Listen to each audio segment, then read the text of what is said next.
They wouldn't give me the autopsy report. They were bouncing me around from 2 different places, and they kept saying, you know, oh, I don't have it, I send it off. No, I haven't received it yet, back and forth. So I said, you know what, I'm tired of arguing with you. I said, I'm gonna let an attorney talk to both of you. And miracle of God, next morning, hey, your autopsy is ready.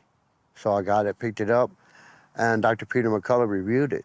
I was fortunate to review the autopsy report, and in my interpretation, and I have considerable experience in cardiac pathology and examination of hearts at the time of death, I believe the autopsy is conclusive for the cause of death being COVID-19 vaccine-induced myocarditis. He took a messenger RNA vaccine, installs the genetic code for the lethal Wuhan spike protein. The spike protein has been found in the human heart. It causes inflammation, it causes tissue destruction, and it sets up a zone of abnormal conduction. The day Junior was born, he was held like this, like a loaf of bread.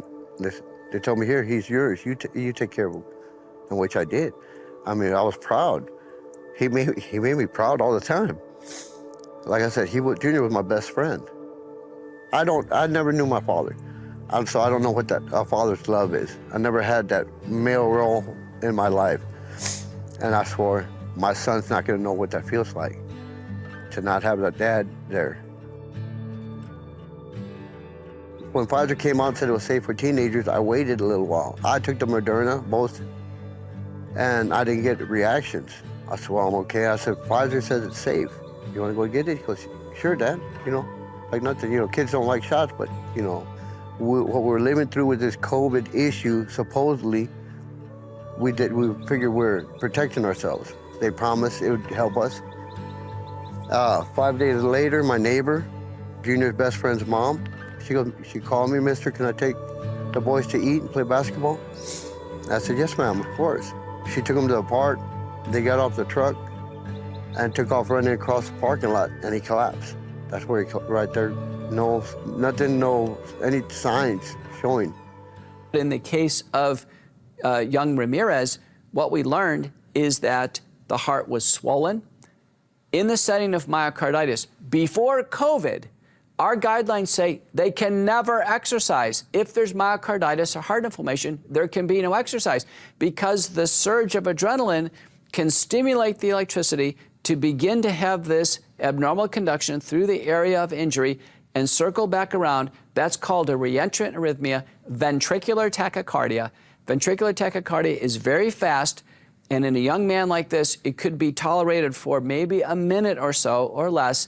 It basically degenerates into ventricular fibrillation, which is a near flatline rhythm, and unless promptly shocked at the VT or VF stage, it's over with. And the death ultimately is a flatline death, a VT, VF, asystolic death. It's considered a sudden arrhythmic death, a cardiac arrest directly related to COVID-19 vaccine-induced myocarditis. Pfizer did murder my son. If I murder a child, I will be sitting in the penitentiary for murdering a child. Why aren't these people in jail, locked up? Since his case, there have been a multitude of similar cases of death that's occurred after COVID-19 vaccination that likely is fatal myocarditis. So importantly, the first case of fatal myocarditis was reported by Verma and colleagues in 2021 in the New England Journal of Medicine after COVID-19 vaccination. If this happens, how come it doesn't happen to everyone?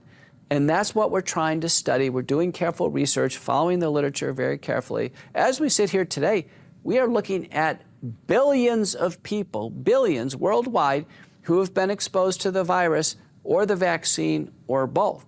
Now, even if a small fraction of those individuals have a complication, a side effect, or a residual syndrome, that percentage, even no matter how small, is a huge number of individuals.